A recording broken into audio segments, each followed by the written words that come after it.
Good morning everyone. मैं आपका मेरे इस यूट्यूब चैनल पर स्वागत करता हूं और मुझे आशा है कि आप स्वस्थ हैं और अपने साथ साथ अपने परिवार वालों के स्वास्थ्य का भी ख्याल रख रहे होंगे। मेरे इस यूट्यूब चैनल पर आपको शिक्षा से संबंधित वीडियो प्रोवाइड करवाए जाएंगे जो कि आपके हर कॉम्पिटिटिव एग्जाम हेतु उपयोग रहेगा। तो मुझे आपसे आशा है कि आप मेरे इस YouTube चैनल को अधिक से अधिक शेयर करेंगे और सब्सक्राइब करेंगे और साथ ही बेल आइकन को जरूर दबाएंगे और मेरे इस वीडियो को अधिक से अधिक शेयर करें और लाइक करें। तो आज हम इस वीडियो के अंदर पढ़ने वाले हैं मध्यकालीन भारत का इतिहास, जो हम स्टार्ट करेंगे मध्यकालीन भारत के इतिहास के सिलेबस से। तो अपना बिना टाइम गवाए हुए अपने आज के क्लास स्टार्ट करते हैं और सिलेबस को समझते हैं। सिलेबस का मेरा लिखाने का पर्पज ये है कि आपको मध्यकालीन भारत के इतिहास को समझने में आसानी हो। जिस प्रकार हर बुक्स के अंदर पहले सबसे फर्स्ट पेज पर इंडेक्स आता है, उसी प्रकार इंडेक्स अपन भी इस नोट्स के अंदर एक बार से सिलेबस का नोट डाउन करेंगे ताकि हमें पता हो कि हमने कौन सा टॉपिक पढ़ लिया और कौन सा बाकी है और आज हम कौन सा पढ़ने वाले हैं। और साथ ही और इस सिलेबस के साथ साथ आपको उस टॉपिक की जो कालक्रम वगैरह डेट वगैरह लिखवाए जाएंगे जो आप बार बार रिवाइज करेंगे, जिससे आपको मध्यकालीन भारत के इतिहास को समझने में आसानी रहेगी। तो हम अपन आज का इस मध्यकालीन भारत के इतिहास का टॉपिक यानी कि सिलेबस लिखते हैं। हमारे पास मध्यकालीन भारत के अंदर सबसे पहला टॉपिक आता है इस्लाम धर्म का उदय।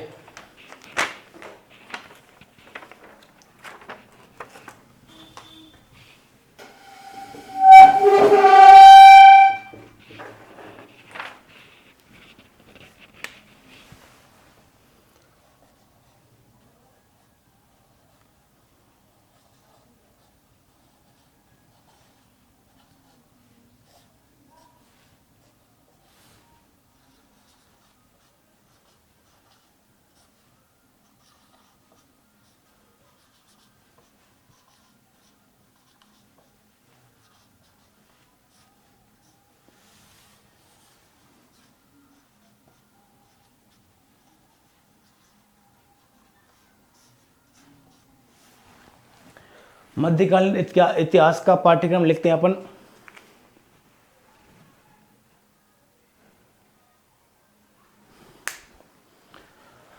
हमारे पास सबसे पहला टॉपिक आता है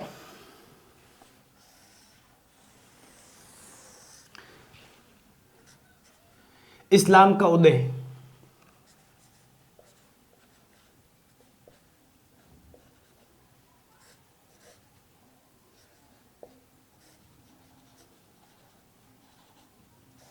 इस्लाम का उदय। जिस प्रकार प्राचीन भारत के अंदर समाज में फैली हुई कुरीतियों और भेदभावों के प्रथाओं को नष्ट करने हेतु दो नवीन धर्मों का उद्भव किया गया, जो कि महात्मा बुद्ध और महावीर स्वामी के द्वारा किया गया, जो समाज में फैली कुरीतियों को नष्ट कर सके। उसी प्रकार सऊदी अरब या इस्लामिक देशों के अंदर भी लोगों के ऊपर शोषण वगैरह भेदभाव वगैरह सामाजिक कुरीतियाँ बहुत सी फैली हुई थी और उसी कुरीतियों को नष्ट करने हेतु हजरत मोहम्मद साहब के द्वारा इस्लाम धर्म का उदय किया गया। और इनके पश्चात आता है अपने पास टॉपिक आता है विदेशी आक्रमण। विदेशी आक्रमण के हमारे पास दो है। एक तो है प्रथम विदेशी आक्रमण में हमारे पास अरब और नंबर 2 पर आते हैं तुर्क।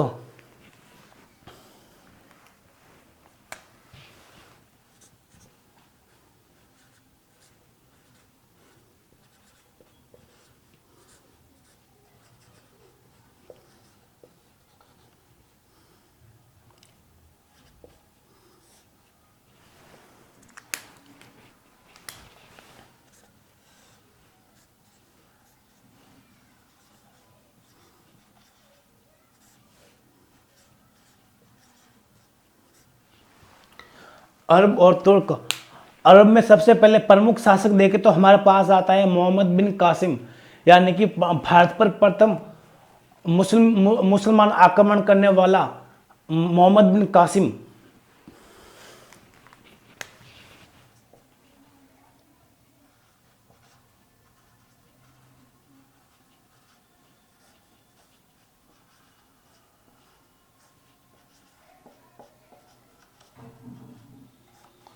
और तुर्क के हमारे पास आते हैं दो प्रमुख शासक, एक है महमूद गजनवी तो दूसरा है मोहम्मद गौरी।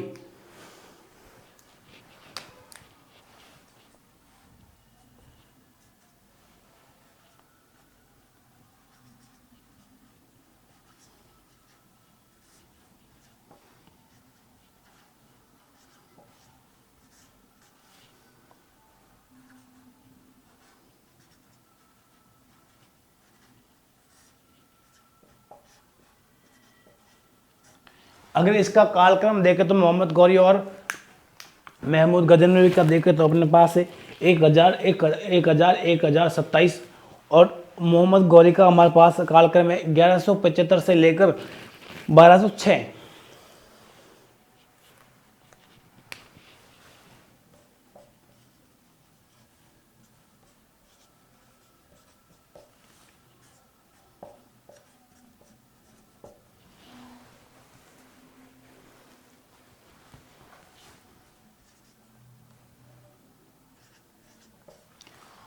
और विदेशी आक्रमण के पश्चात हमारे पास टॉपिक आता है दिल्ली सल्तनत, यानी कि इस मोहम्मद गौरी का गुलाम, जिसका नाम है कुतुबुद्दीन ऐबक, जिसने गुलाम डायनेस्टी की यानी कि गुलाम वंश का संस्थापक माना जाता है।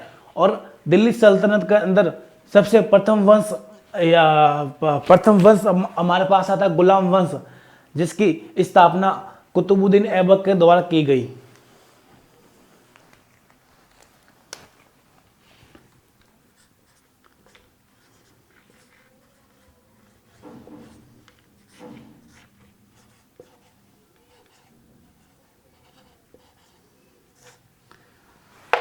दिल्ली सल्तनत का एक तरह से हम मोटा मोटा कालक्रम देखें तो हमारे पास आता है 1206 से लेकर 1526। और 1526 के बाद हमारे पास एक बहुत ही बड़ी डायनेस्टी का उद्भव होता है, जिसे हमें कहते हैं मुगल साम्राज्य।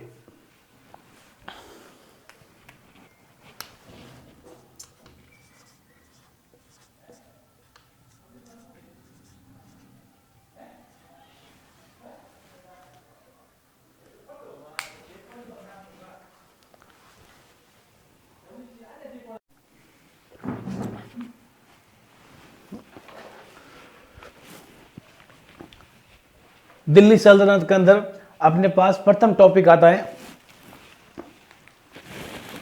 गुलाम वंश।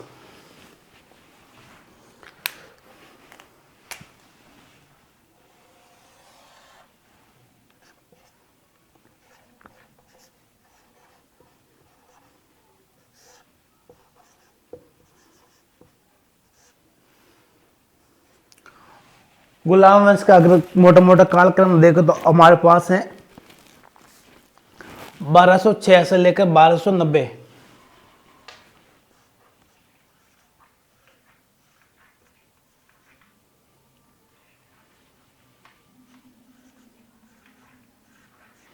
और गुलाम वंश के पश्चात हमारे पास आता है खिलजी वंश, जिसमें प्रमुख शासक है जलालुद्दीन और अलाउद्दीन खिलजी, यानी कि जलालुद्दीन जो कि खिलजी वंश का संस्थापक माना जाता है। और जलालुद्दीन की मृत्यु यानी कि जलालुद्दीन के भतीज और दामाद दोनों एक ही है, जिनका नाम है अलाउद्दीन खिलजी, उनके द्वारा जलालुद्दीन की मृत्यु की गई। खिलजी वंश।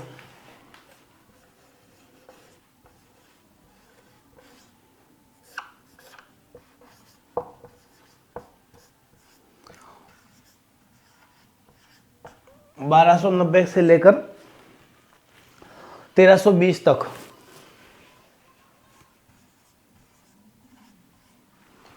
और खिलजी वंश के पश्चात हमारे पास शासक आते हैं तुगलक वंश।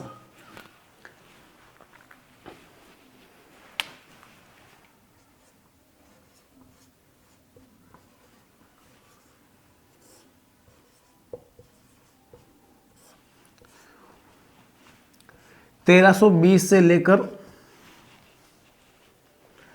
1414,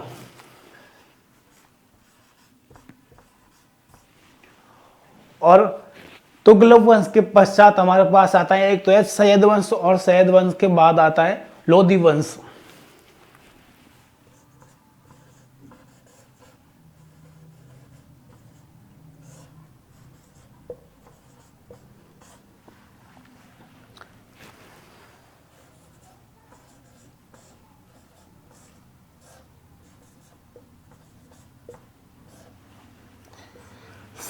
सैयद वंश का कालक्रम हमारे पास है 1414 से लेकर 1451,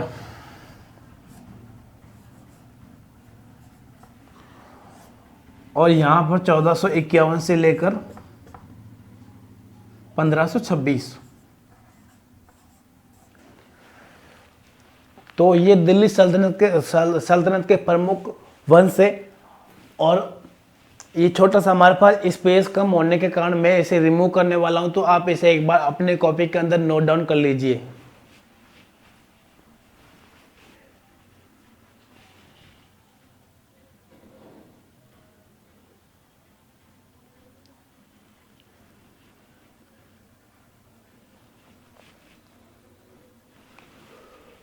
मैं ये मान के चल रहा हूं कि आपने इसे अपने कॉपी के अंदर नोट कर लिया होगा।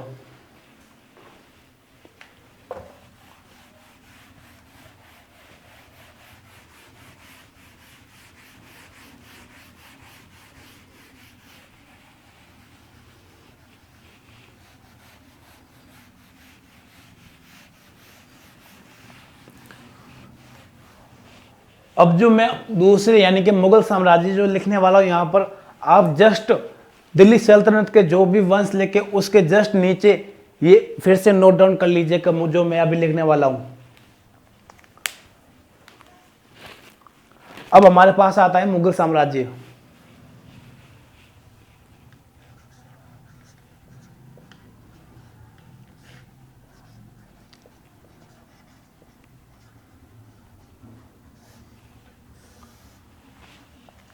मुगल साम्राज्य यानी कि मुगल साम्राज्य की स्थापना बाबर के द्वारा की गई, जो कि मध्य एशिया के ट्रांस ऑक्सियाना के फरगना स्थान से यानी कि फरगना नामक के स्थान से यहाँ पर भारत में आया और उसने भारत में मुगल साम्राज्य की स्थापना की।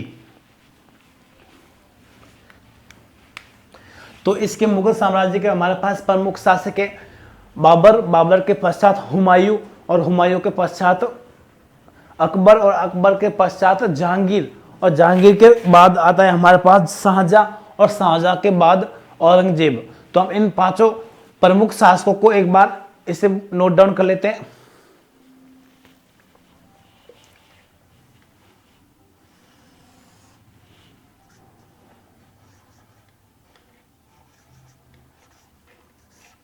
बाबर का कालक्रम देखें तो 1526 से लेकर 1530 तक माना जाता है।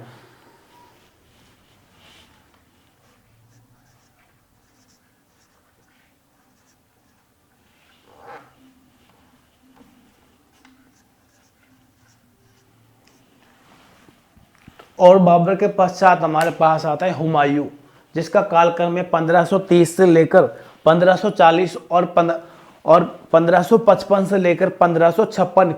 ये मैंने दो बार इसलिए बोला है क्योंकि बाबर का हुमायूं का कालक्रम दो भागों में डिवाइड किया गया, और इनके बीच में जो इन दोनों कालक्रमों के बीच में जो बीच में कालक्रम रहता है उसमें वहां पर यानी कि शेरशाह सूरी ने शासन चलाया भारत में।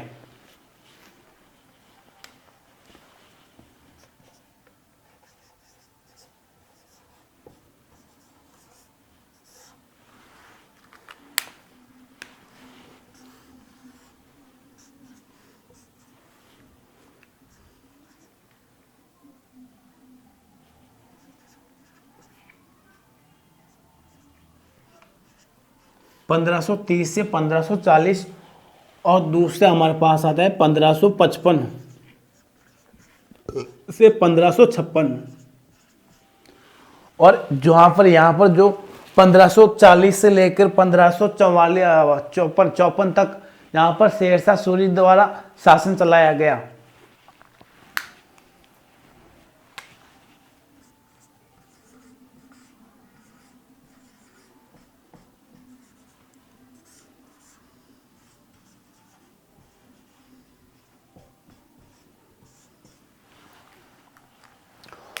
और हुमायूं के पश्चात हमारे पास शासक आता है एक और, अकबर।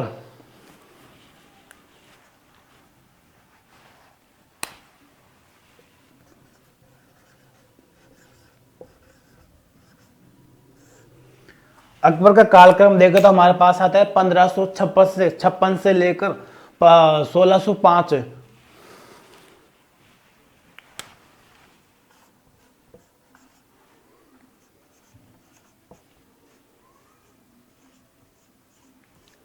1605।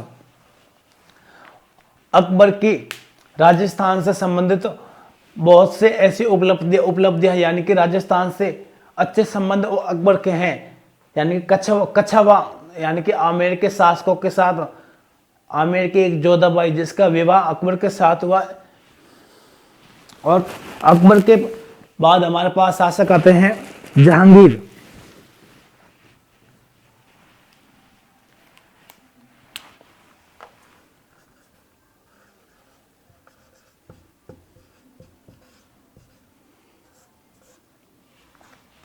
जहांगीर का हमारे पास कालक्रम देखें तो 1605 से लेकर 1627।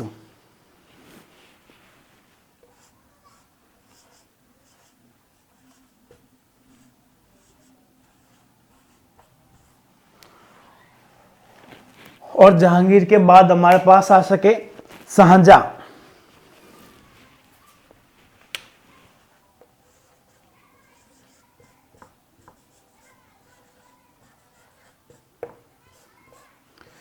शाहजहां का कालक्रम हमारे पास है 1627 से लेकर 1657।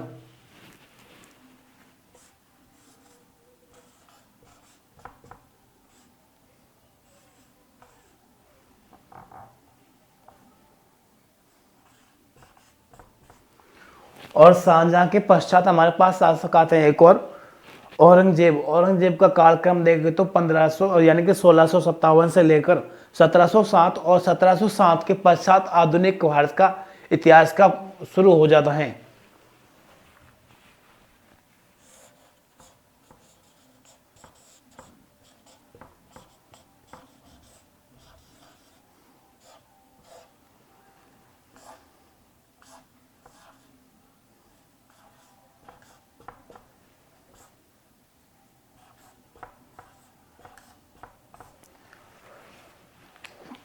तो मैं आशा करता हूं कि आप इसे एक बार नोट डाउन कर लीजिए। और इनके पश्चात हमारे पास दो और टॉपिक है, जो कि एक तो टॉपिक हमारे पास है सूफी और भक्ति आंदोलन, और दूसरा हमारे पास है मध्यकालीन भारत के स्वतंत्र राज्य। तो आप इसे एक बार नोट डाउन कर लीजिए। मैं इसके पश्चात दूसरे दोनों टॉपिक यहाँ पर नोट डाउन करवाऊंगा।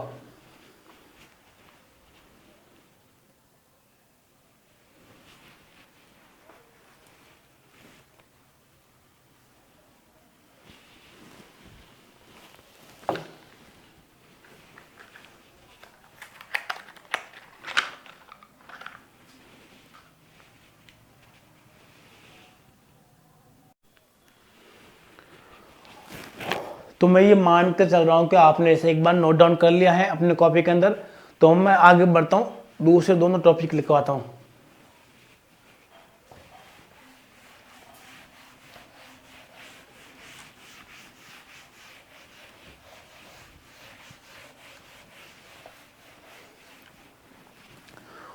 और दूसरे टॉपिक हमारे पास है, एक नंबर 1 पर आता है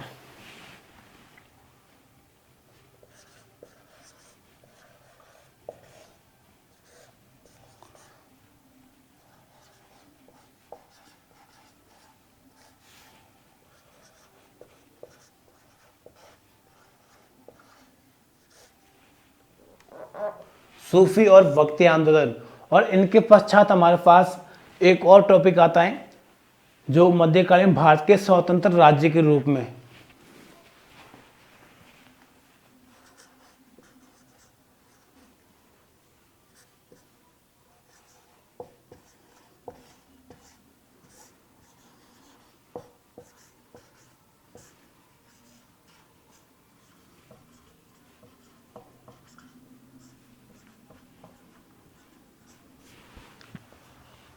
तो आप इसे एक बार नोट डाउन कर लीजिए। इसके पश्चात हम एक टॉपिक शुरू करने वाले हैं जो कि इस्लाम धर्म का उदय।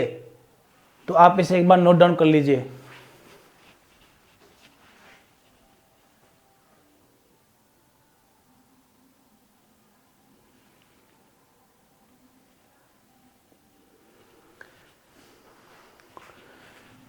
मैं ये मान के चल रहा हूं कि आपने इसे नोट डाउन कर लिया होगा अपने कॉपी के अंदर, तो मैं इसे अब हटाने वाला हूं।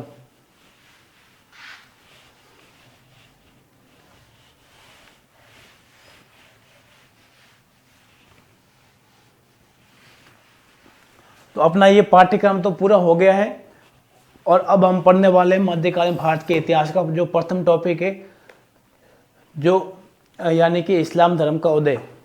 तो इसके बारे में हम पढ़ने वाले हैं।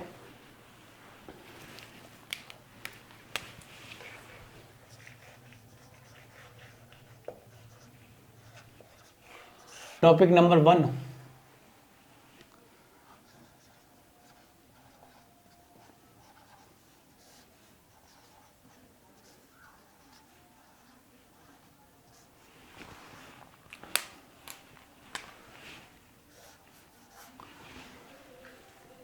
इस्लाम का उदय।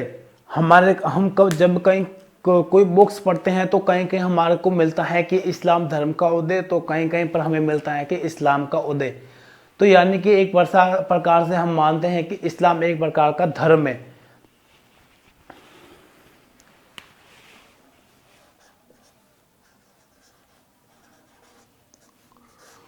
और ये धर्म जो कि एकेश्वरवाद पर विश्वास करता है, यानी कि जिस प्रकार हिंदू धर्म के अंदर अनेक ईश्वरों की मान्यता प्रदान की गई है, उसी प्रकार इस्लाम यानी कि इस्लाम धर्म के अंदर एक ही ईश्वर की मान्यता प्राप्त है। और वो ईश्वर जिस ईश्वर का नाम है अल्लाह, यानी कि इस धर्म के अंदर अनेकता की जगह एकेश्वरवाद पर विश्वास किया जाता है।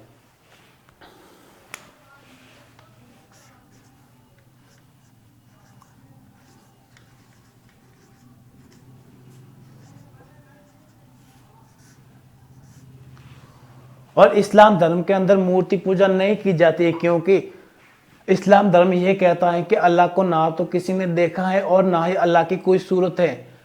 तो जिसने अल्लाह को ना देखा है और ना ही किसी अल्लाह की कोई सूरत है, तो उस प्रकार अल्लाह की किसी प्रकार की छवि भी नहीं बनाई जा सकती है।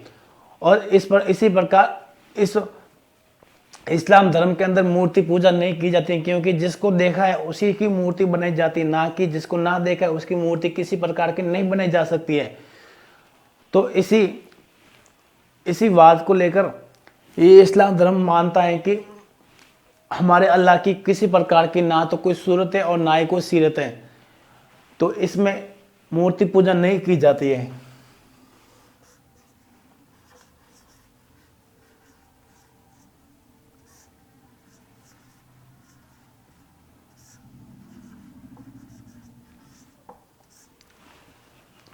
मूर्ति पूजा नहीं। और इस्लाम धर्म के ईश्वर का नाम अल्लाह और खुदा, यानी कि अल्लाह जो फारसी अरबी भाषा का शब्द है और खुदा फारसी भाषा का शब्द है, यानी कि इस्लाम धर्म के ईश्वर को अल्लाह के नाम से और खुदा के नाम से उच्चारित किया जाता है।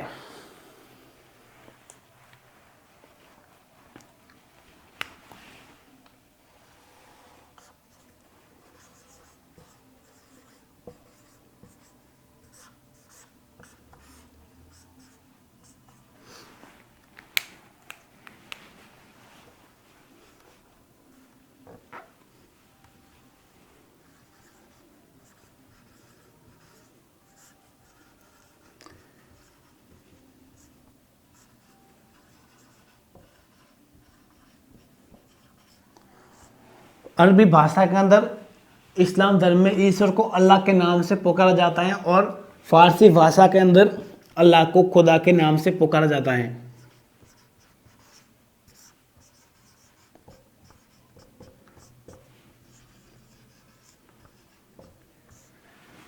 आपसे एग्जाम ऑब्जेक्टिव क्वेश्चन के अंदर पूछा जाएगा कि फारसी भाषा में फारसी भाषा में इस्लाम धर्म के ईश्वर को किस नाम से पुकारा या उच्चारित किया जाता है? तो वहां पर ऑप्शन आएगा अल्लाह, खुदा, भगवान। इस प्रकार से ऑप्शन आएगा जिसमें से आपका आंसर राइट होगा।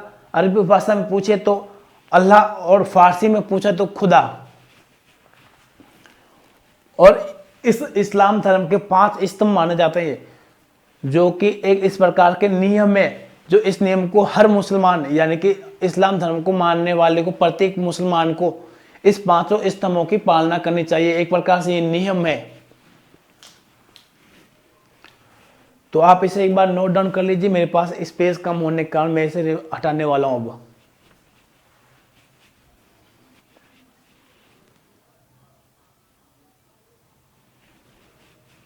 मैं मान कर चल रहा हूं कि आपने इसे नोट डाउन कर लिया होगा। अगर ये क्लास जल्दी हो रही है तो आप इसे एक बार इस वीडियो को पॉज करके लिख सकते हैं।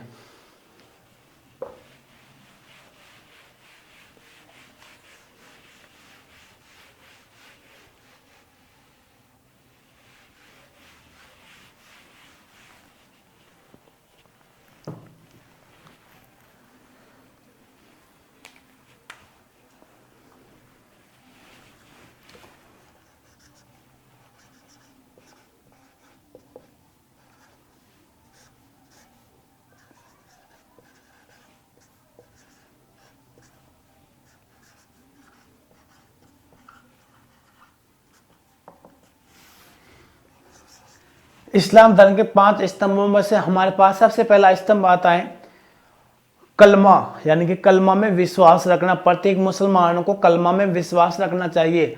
या कलमा से तात्पर्य है कि इस्लाम धर्म के पवित्र शब्द, जो कि जिस प्रकार हमारे हिंदू धर्म के अंदर आता है प्रणाम करना वगैरह, राम राम करना, उसी प्रकार इस्लाम धर्म के अंदर कुछ प्रमुख पवित्र शब्द हैं जिसको हम कलमा नाम से जाना जाते हैं। कलमा में विश्वास,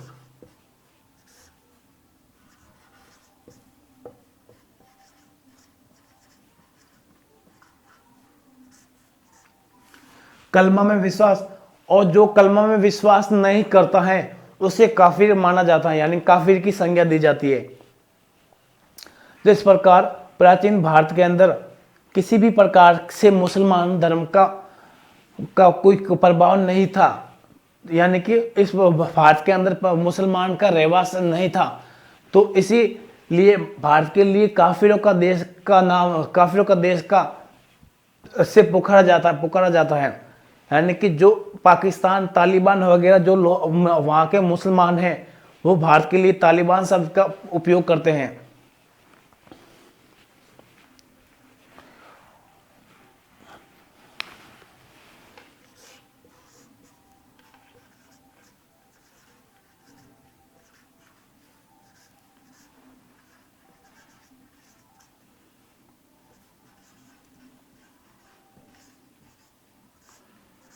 काफिर। और कलमा के पश्चात हमारे पास दूसरा स्तंभ आता है, प्रत्येक मुसलमान को नमाज अदा करनी चाहिए। नमाज जो कि अरबी भाषा में बोली जाती है।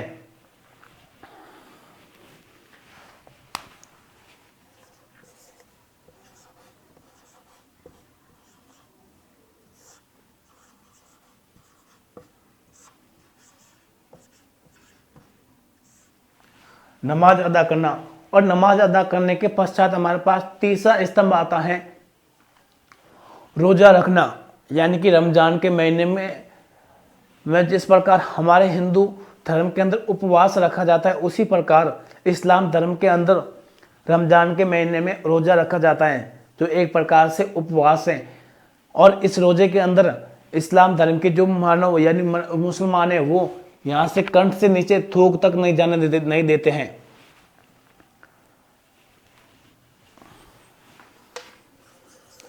रोजा रखना।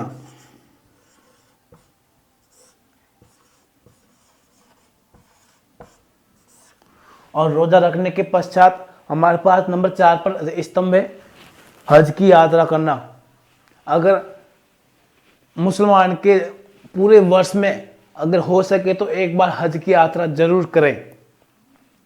हज की यात्रा से तात्पर्य है कि वह स्थान जहाँ पर हजरत मोहम्मद साहब का जन्म हुआ और हजरत मोहम्मद साहब की मृत्यु हुई, यानी कि मक्का से तात्पर्य है कि हजरत मोहम्मद साहब का जन्म, और मदीना से तात्पर्य है कि हजरत मोहम्मद साहब की वहाँ पर मदीना के अंदर मृत्यु हुई थी।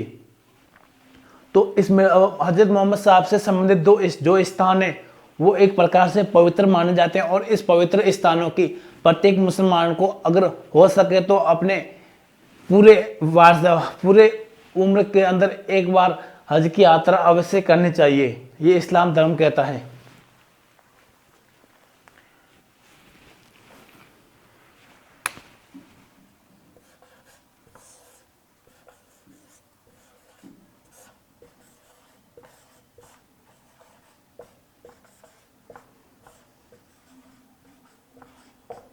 हज की यात्रा करना, और हज की यात्रा करने के पश्चात हमारे पास 5वां स्तंभ है जकात। जकात से तात्पर्य है कि प्रत्येक मुसलमान को अपनी आय का 1/40वां भाग दान के रूप में देना चाहिए।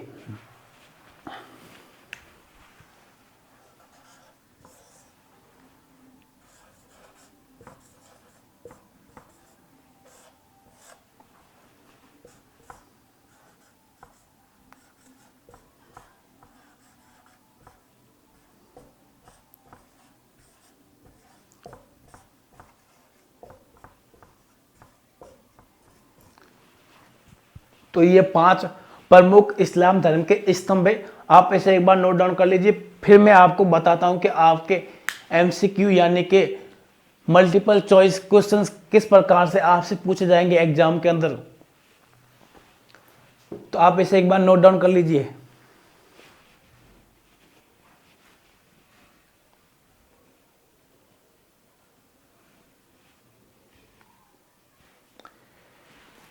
मैं ये मान के चल रहा हूं कि आपने इसे नोट डाउन कर लिया होगा अपने कॉपी के अंदर, तो मैं आगे चलता हूं।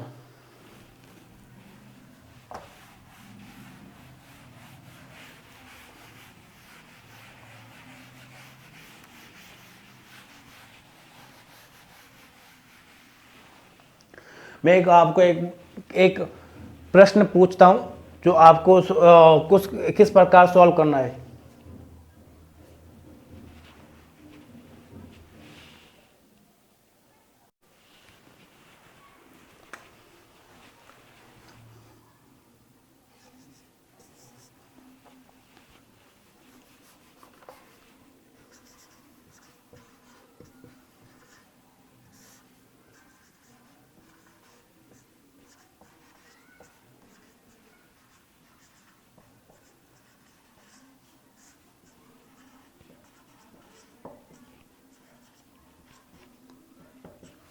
यानी कि इस्लाम धर्म से संबंधित नहीं है, आपको 4 मल्टीपल चॉइस के ऑप्शन रखे जाएंगे, जो कि 3 तो इस्लाम धर्म से संबंधित होंगे और नंबर 4 जो एक अलग होगा जो इस्लाम धर्म से संबंधित नहीं होगा। तो मैं इस चारों ऑप्शन को एक बार अपने बोर्ड पर नोट डाउन करता हूं।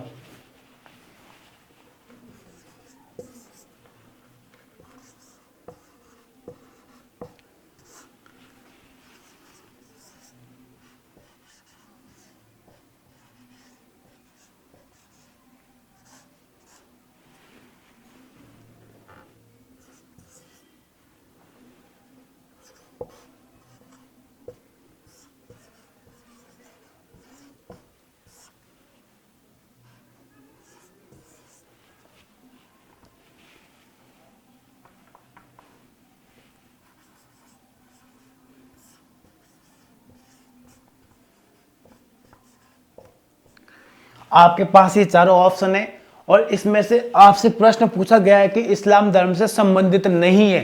नंबर ए पर आता है कलमा, और नंबर बी पर आता है त्रिपिटक, और नंबर सी पर आता है रोजा रखना, और ऑप्शन हमारे पास डी है हज की यात्रा करना।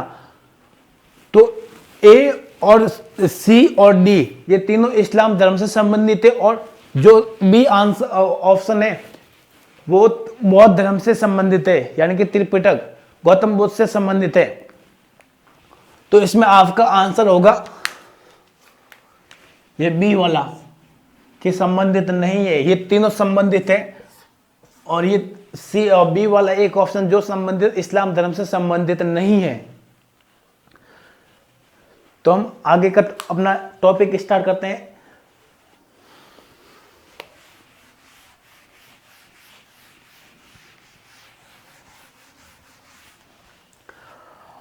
अब हम जानेंगे पैगंबर हजरत मोहम्मद साहब के बारे में, इनके परिचय और उपलब्धियां और इनके प्रमुख कार्य।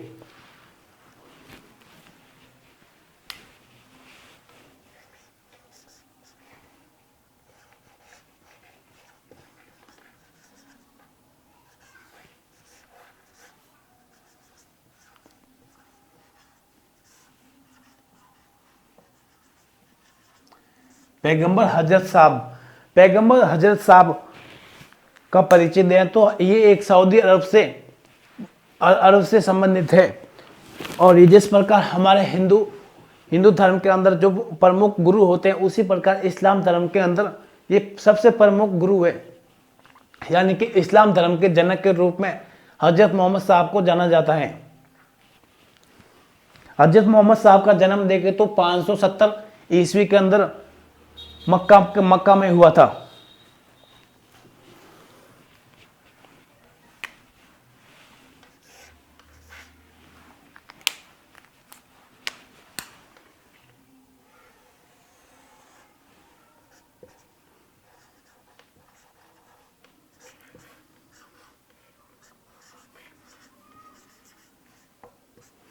जन्म 570 और स्थान देखे तो सऊदी अरब का मक्का।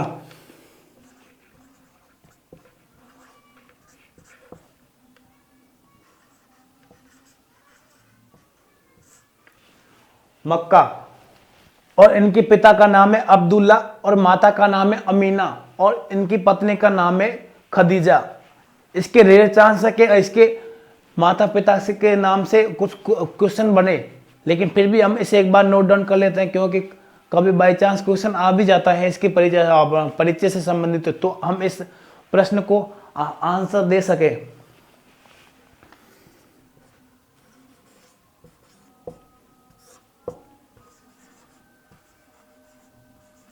पिता का नाम है अब्दुल्ला,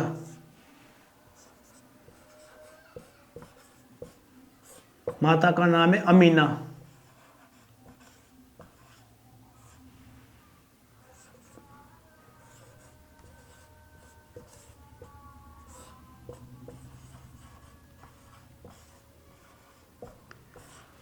खदीजा पत्नी का नाम। तो आप इसे एक बार नोट डाउन कर लीजिए। और इनके पश्चात में कुछ हजरत मोहम्मद साहब से संबंधित कुछ उपलब्धियां वगैरह, जो कार्य वगैरह किए, वो बताऊंगा।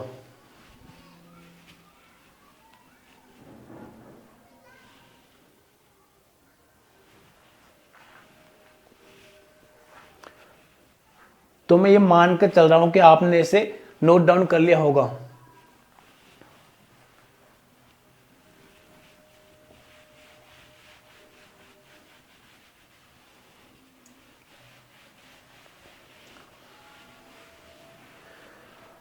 हजरत मोहम्मद साहब को 610 ईस्वी में हीरा गुफा के अंदर तपस्या करने के दौरान अल्लाह यानी कि ईश्वर का एक संदेशा मिलता है। यानी कि ईश्वर के द्वारा जिब्राइल को हजरत मोहम्मद साहब के पास भेजा और जिब्राइल ने हजरत मोहम्मद साहब को कुरान ए शरीफ नामक जो इस्लाम धर्म का पवित्र ग्रंथ है, उन्हें हजरत साहब को सौंपा।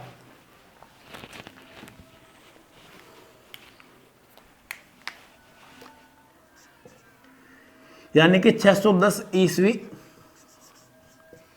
हीरा गुफा नामक स्थान पर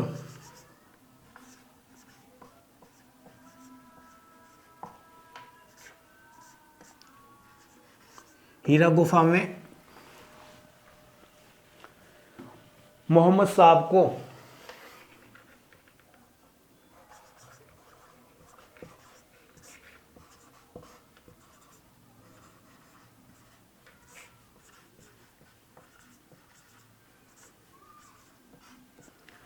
कुछ जिब्राइल का संदेशा मिला।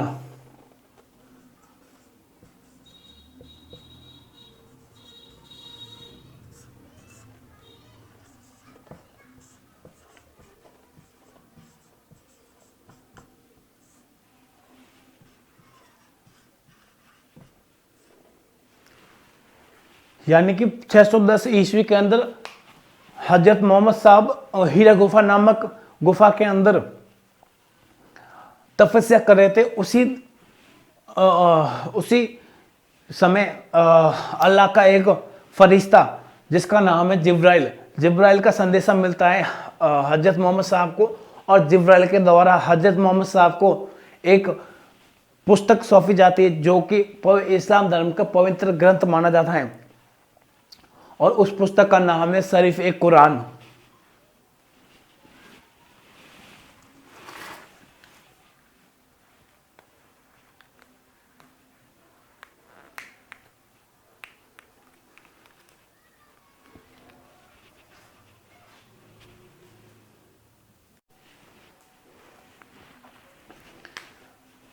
जिब्राइल का संदेशा मिला और जिब्राइल के द्वारा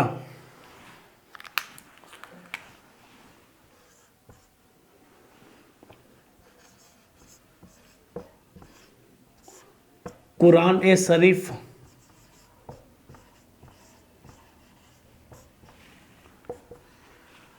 जिब्राइल के द्वारा कुरान ए शरीफ हजरत मोहम्मद साहब को सौंपी गई।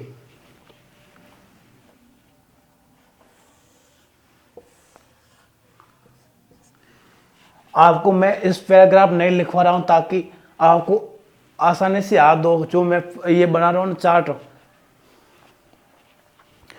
जो ये मैंने साइन किया है वो इसका मतलब है जिब्राइल के द्वारा कुरान शरीफ हजरत मोहम्मद साहब को सौंपी गई। इस कुरान के अंदर इस्लाम धर्म के पवित्र शब्द वगैरह और जो नियम वगैरह वो उल्लेखित किए गए हैं।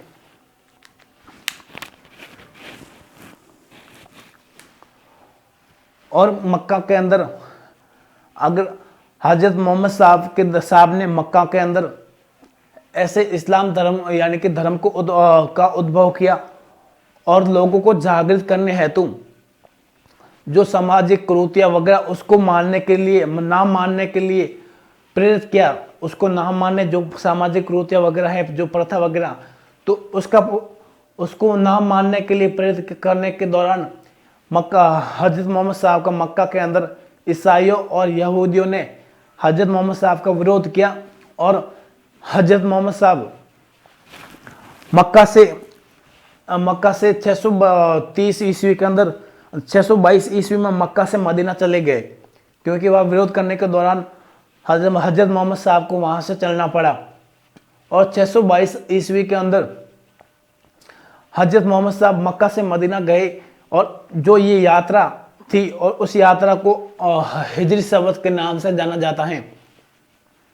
यानी कि मक्का से मदीना जाने के दौरान जो यात्रा का समय हुआ वहां से हिजरी संवत की शुरुआत मानी जाती है। और हिजरी संवत की शुरुआत देखें तो 622 ईस्वी से शुरुआत मानी जाती है।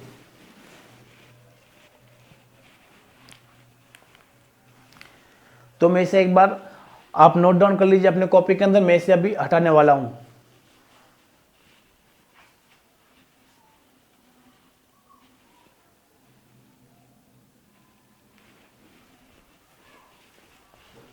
मैं आशा करता हूं कि आपने इसे अपने कॉपी के अंदर नोट डाउन कर लिया होगा।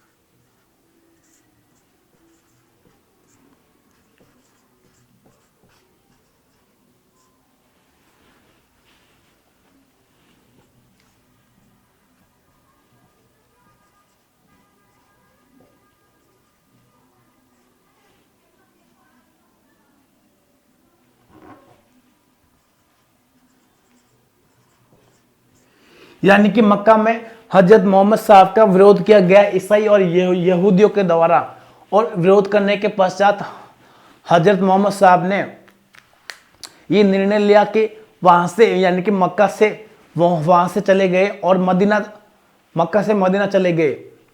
और जो ये मक्का से मदीना के बीच जो यात्रा का समय लगता है, और उस यात्रा को हिजरी के नाम से जाना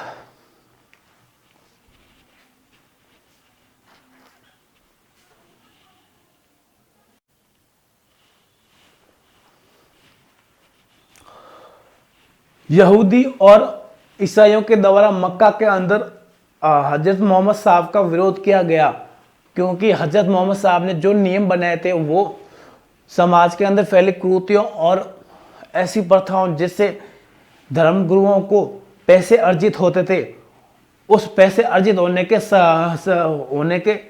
स्रोत जो बंद होने वाले थे, तो उस बंद होने के कारण ईसाई और यहूदियों ने जो धर्मगुरु थे उन्होंने हजरत मोहम्मद साहब का विरोध किया, और हजरत मोहम्मद साहब मक्का से मदीना चले गए। और जो मक्का से मदीना जाने के दौरान जो यात्रा प्रारंभ होती है और समाप्त होती है, वो यात्रा को हिजरी नाम से जाना गया, और उस हिजरी नाम से ही इस्लामिक कैलेंडर जो हिजरी संवत से जाना जाता है।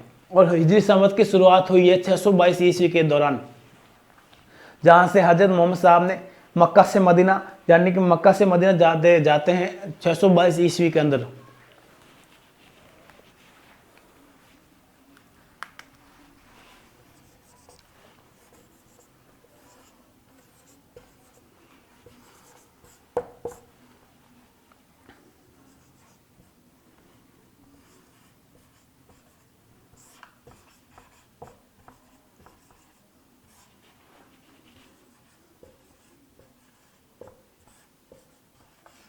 मक्का से मदीना चले गए।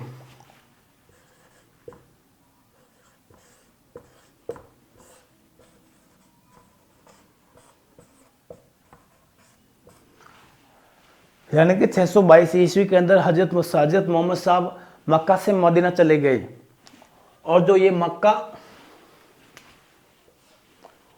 और मदीना के बीच जो यात्रा की जाती है, उस यात्रा को हिजरी नाम से जाना जाता है। और 622 के ईस्वी के अंदर ही हिजरी संवत की शुरुआत होती है।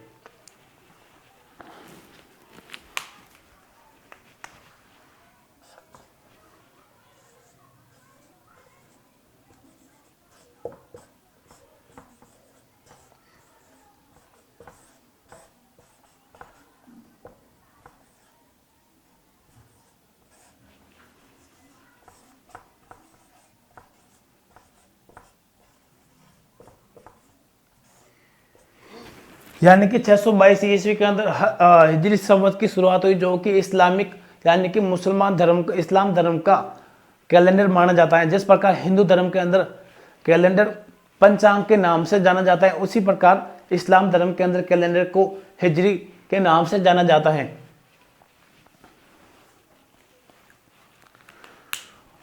और मक्का से मदीना जाने के दौरान वापस हजरत साहब मोहम्मद साहब मक्का पर अधिकार करते हैं। यानी कि 630 ईस्वी के अंदर पैगंबर हजरत साहब ने अपने 10,000 अनुयायियों के साथ मक्का पर अधिकार कर लिया। तो आप इसे एक बार नोट डाउन कर लीजिए। मेरे पास स्पेस कम होने के कारण मैं इसे हटाने वाला हूं।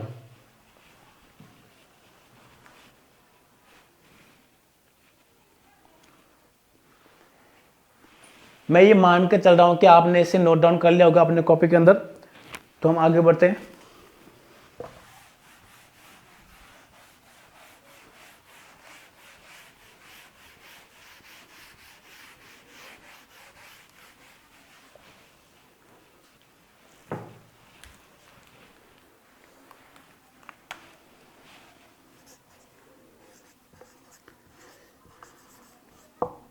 छह सौ 30 ईस्वी में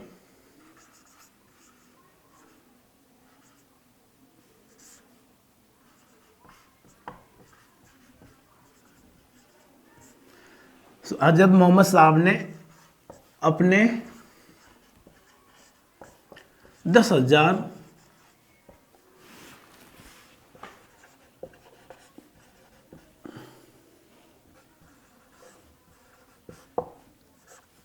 अनुयायियों अनुयायियों के साथ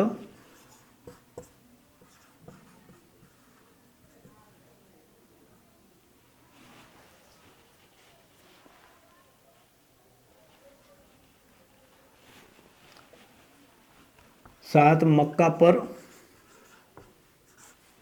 अधिकार कर लिया।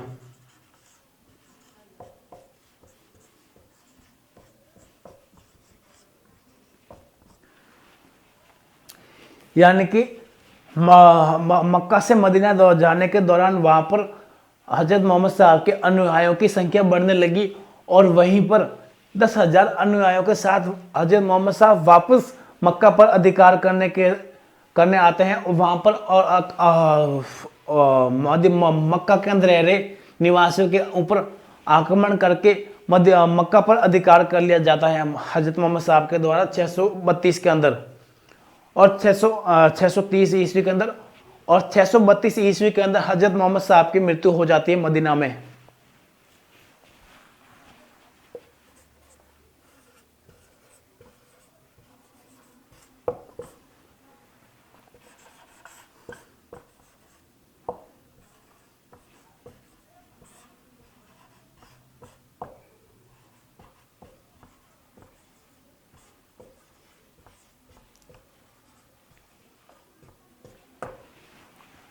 तो आप इसे एक बार नोट डाउन कर लीजिए, मोटा मोटा परिचय और हजरत मोहम्मद साहब के द्वारा किए गए कार्य और उपलब्धियां वगैरह इसमें मैंने एक बार नोट डाउन करवा दिया। और आगे हम पढ़ने वाले हैं इस्लाम मध्यकालीन भारत को जानने के ऐतिहासिक स्रोत। नहीं, इससे पहले हम पढ़ने वाले हैं हजरत मोहम्मद साहब के उत्तराधिकारी। तो आप इसे नोट डाउन कर लीजिए।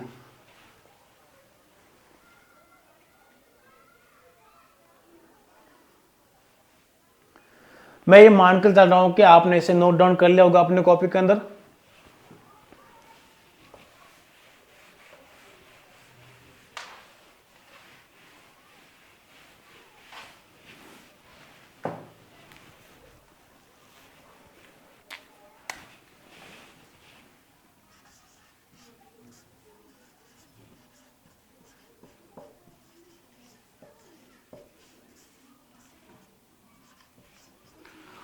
हजरत मोहम्मद साहब के उत्तराधिकारी जो प्रमुख 4 माने जाते हैं, जिसमें से उनके नाम है, नंबर 1 पर आता है अबू बकर, यानी कि हजरत अबू बकर और हजरत उमर और हजरत उस्मान और हजरत अली।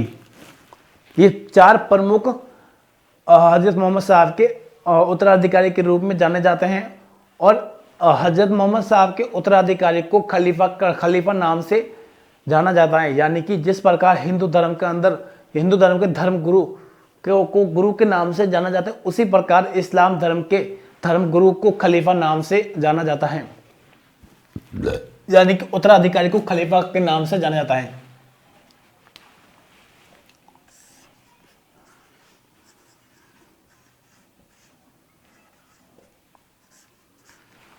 प्रश्न बने तो ये इस प्रकार बनेगा कि इस्लाम धर्म के धर्म गुरु को क्या कहा जाता है, तो वहां पर आएगा ब्राह्मण वगैरह। इस प्रकार से 4 ऑप्शन आएंगे, जिसमें से एक ऑप्शन होगा खलीफा, और वो खलीफा ही आपका आंसर राइट होगा उस क्वेश्चन के अंदर।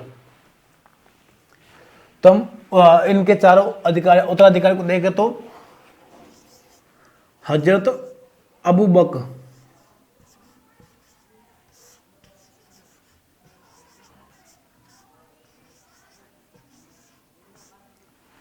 और नंबर 2 पर आता है हजरत उमर,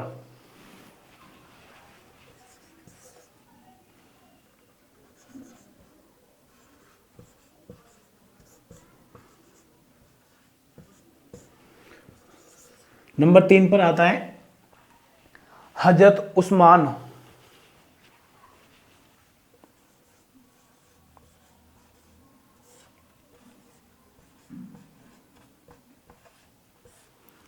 और नंबर 4 पर आता है हजरत अली।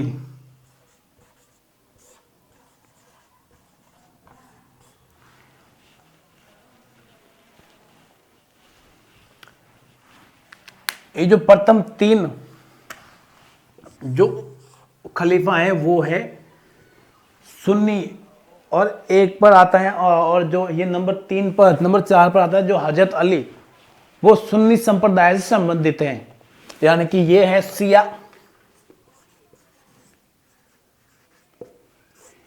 और ये है सुन्नी।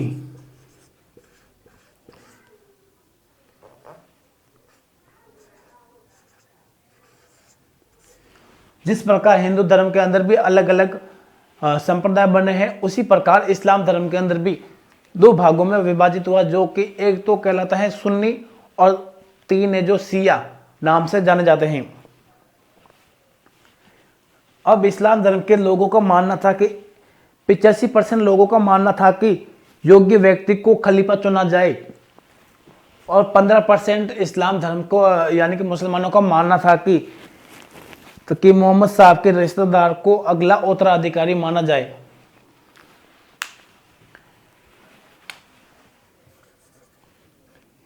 यानी कि 85% लोगों का मानना था कि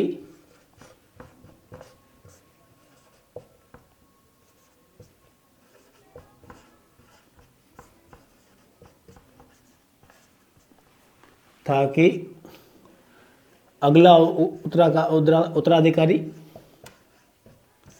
योग्य व्यक्ति को चुना जाए।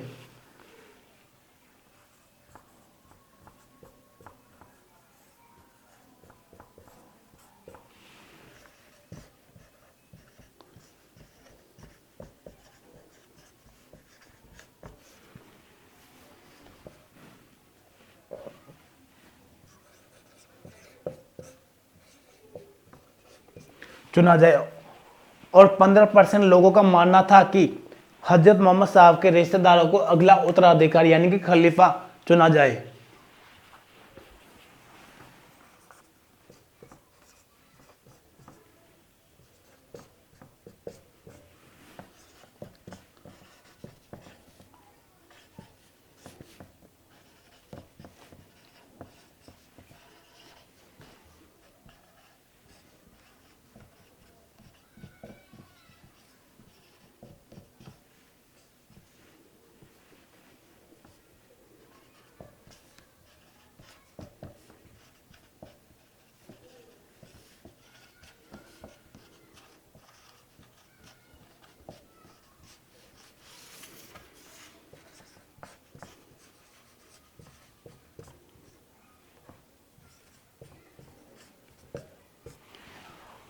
तो आप इसे एक बार नोट डाउन कर लीजिए अपने कॉपी के अंदर।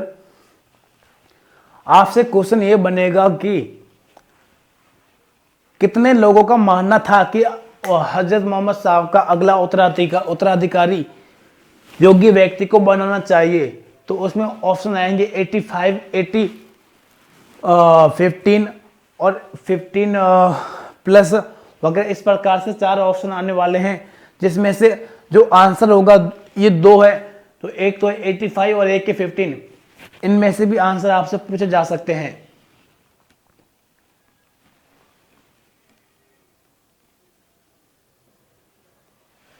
तो मैं ये मान के चल रहा हूं कि आपने इसे एक बार अपने कॉपी के अंदर नोट डाउन कर लिया होगा।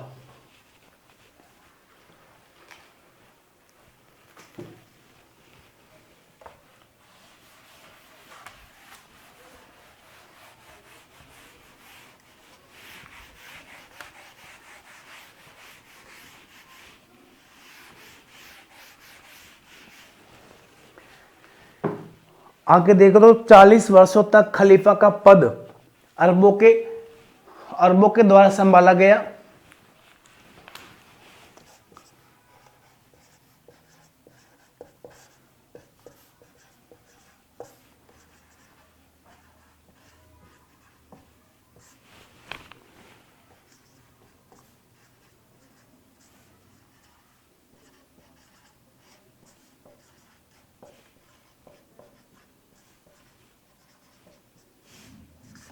यानी कि 40 वर्षों तक खलीफा का पद अरबों के पास रहा।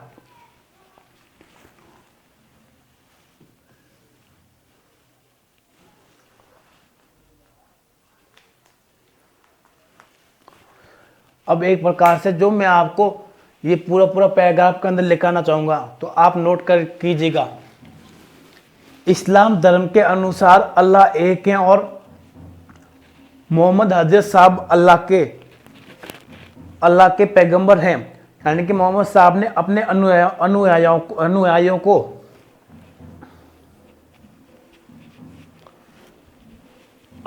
को 5 कर्तव्यों की पालना करने को कहा। और कुरान जो कि इस प्रकार 5 कर्तव्य हैं: नमाज अदा करना, रोजा रखना और कलमा में विश्वास रखना और हज की यात्रा करना, और एक है ज़कात। ये 5 कर्तव्यों की पालना करनी चाहिए, हजरत मोहम्मद साहब कहते हैं। और फिर आगे लाइन को कंटिन्यू रखें। कुरान में धार्मिक कानूनों को जवाबित कहा गया है।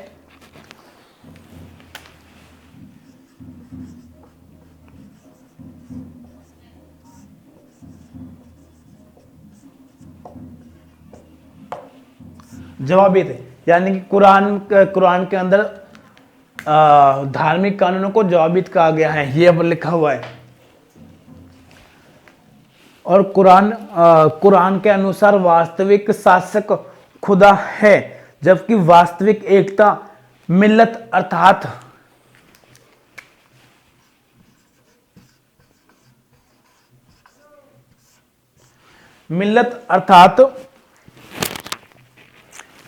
सुन्नी भ्रातृत्व।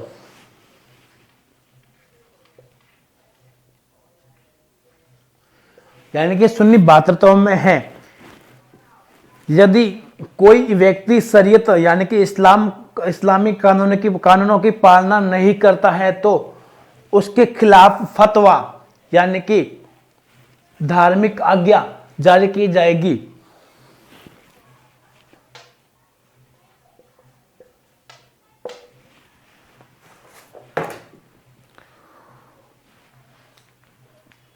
तो आप जो अभी मैंने आपको जो पैराग्राफ लिखवाया वो आपने लिख लिया होगा, नहीं तो मैं फिर से एक बार बोल लेता हूं।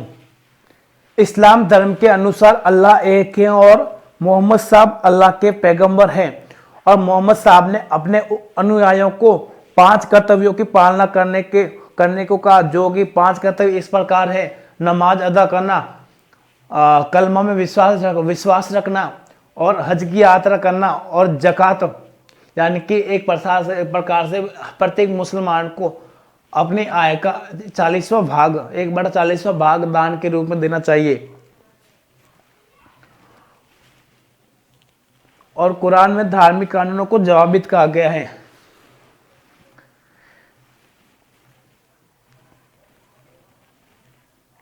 और कुरान के अनुसार वास्तविक शासक खुदा है और जबकि वास्तविक एकता मिल्लत अर्थात सुन्नी भ्रातृत्व में है। यदि कोई व्यक्ति शरीयत यानी कि इस्लामिक कानून की पालना नहीं करता है तो उसके खिलाफ फतवा यानी कि धार्मिक आज्ञा जारी की जा सकती है।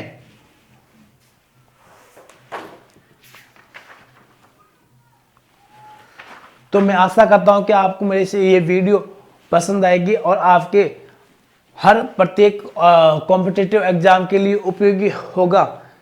और मैं मानता हूं कि मैं अभी हिचकिचाहट के साथ पढ़ा रहा हूं, तो आप मेरी सहायता करें।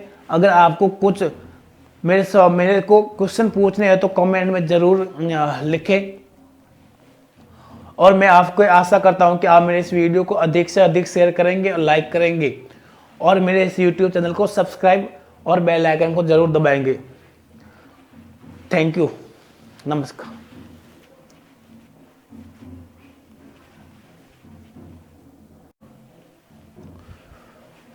सॉरी, मैं कुछ बोलना भूल गया था। अब जो हमारे पास नेक्स्ट टॉपिक है, जो इस्लाम धर्म से कुछ शब्द और कुछ इस्लाम यानी कि मध्यकालीन भारत को जानने के स्रोत वगैरह अगली कक्षा में हम पढ़ने वाले हैं। Thank you.